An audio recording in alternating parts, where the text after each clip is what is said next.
What's up mga ka-Francis? Nandito tayo ngayon sa Marinels Resort. Sorry, nabubul pa ako. So ngayon, for today's video, kami nagala ng family ko. And naging maganda naman yung araw namin dito sa resort na to. So as we can see, ipakita ko sa inyo, nandito kami.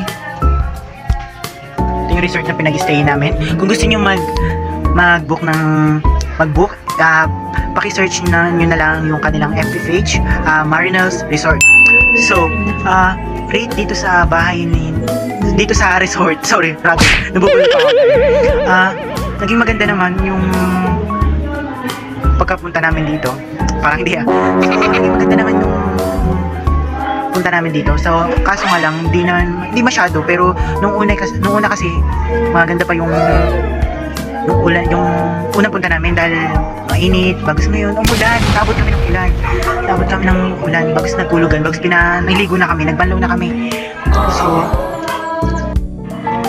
ito na nga guys, na nagpunta kami dito, maganda naman yung maganda, naging enjoy kami. So ito na nga guys, yung resort na pinag-istayan namin sa Marinels Resort dito sa Rosario, Batangas, kung saan matatagpuan ang pinakamagandang view, sariwang simoy ng hangin at payapa.